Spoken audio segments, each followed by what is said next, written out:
Welcome back.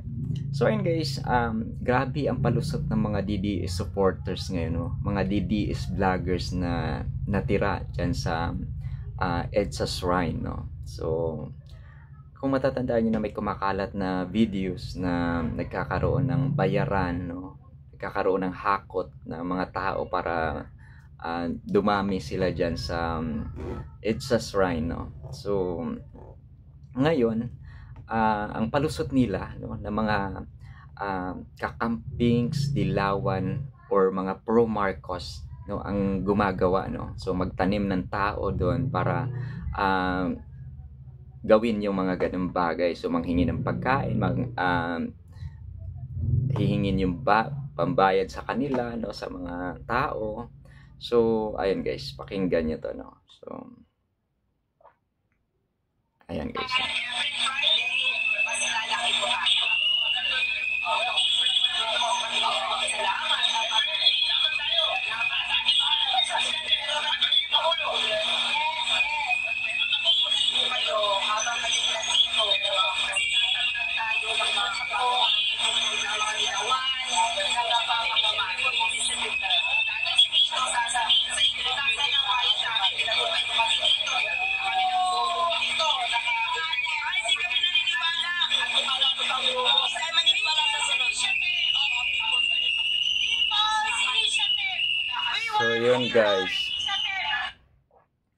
So yun guys, no. Ganun daw ganun ang pagkasabi, no, na yun nga sangkot ang mga kakampings, no. So, 'di ba?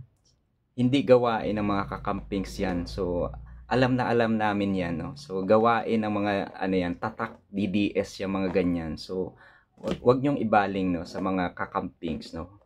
Tsaka grabe, para makalusot lang sila, 'di ba? So, ang dapat gawin ng mga DDE supporters na yun, dapat lumayas na yan sila dyan sa EDSA Shrine, no?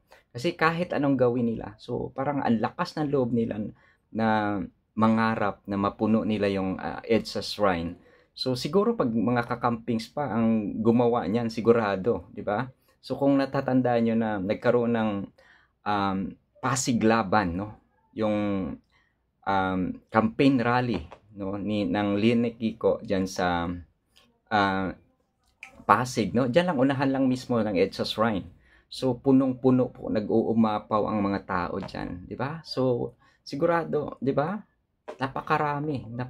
Pero yung kapranggot lang ng mga DDS, so walang-wala yan. So ilang buwan na ba silang pabalik-balik diyan tuwing Biyernes, no? So nito, sunod-sunod na araw, grabe, 'di ba? Bigo silang mapuno yung EDSA Shrine. So, 'di ba? Ngayon ibaling nila yung ginagawa nila doon dito sa mga kakamping, sa mga dilawan, sa mga pro Marcos, 'di ba?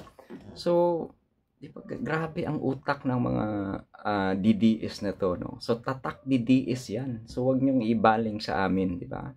So, 'di ba? So, antayin niyo na lang ma-impeach yung iniidolo nyo, di ba? No? Kasi nag-file na ngayon ng iba't ibang grupo ng impeachment complaint, di ba?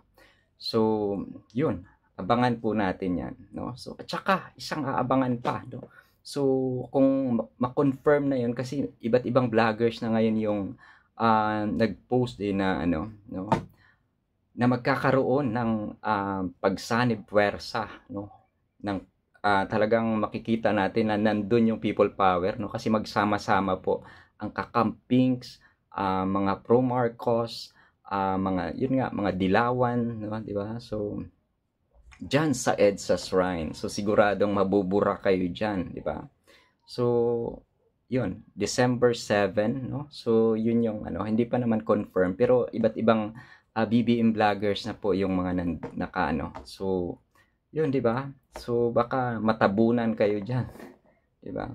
So wag kayong mangarap na dadayuhin pa kayo ng ibang mga supporters diyan, no? Like mga kakamping. So hindi yan, no? Walang yan, katotohanan, no? Sabi nung nakaraan, may mga kakampigs daw doon. So palabas nila, no, para maniwala yung mga tao na nandun yung mga kakampings, no? Para kunwari, pag narinig ng ibang mga kakampings, so pwede ring umano doon, no.